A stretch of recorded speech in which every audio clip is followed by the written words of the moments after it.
This is her working framing angles, glove angles around a medicine ball.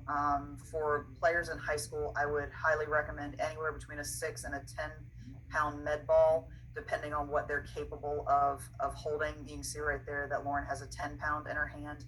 For younger players, obviously, you don't want it to be quite as heavy. You still want it to be manageable. So what Lauren's doing right here is all of the glove angles that I teach. She's just literally working, from a strength standpoint, working around the ball and, trying to get her glove angles in a correct fashion. Here's Em once again inside the garage blocking tennis balls off of the garage door. She is on rubber mats, so she's not banging her knees down into a concrete floor. But again, a couple rubber mats, or something of the sort, and you have a wall that you can block off of, without creating damage to the house and stuff like that. We're going to skip over the quick transfers because I have a slide. I've got a video of that later on in my presentation. So this is Lauren once again in her living room at home in high school, in her house in Pennsylvania when she was in high school, working balance and footwork on a Bosu ball. This is something she used to do constantly.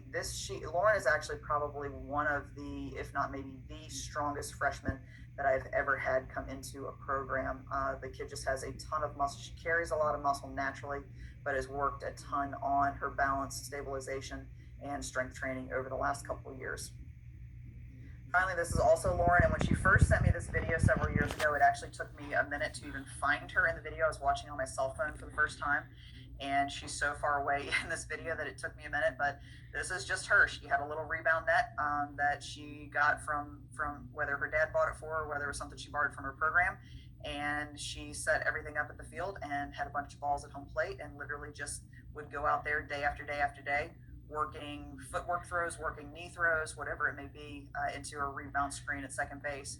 The rebound screen is actually like a 2 foot by a 3 foot, something like that. It's not one of the big ones. I know they make bigger ones for soccer. They're like 4x6s. This is one of the smaller ones, which she was really looking for because it gave her a much smaller target of what she actually wanted to hit at second base.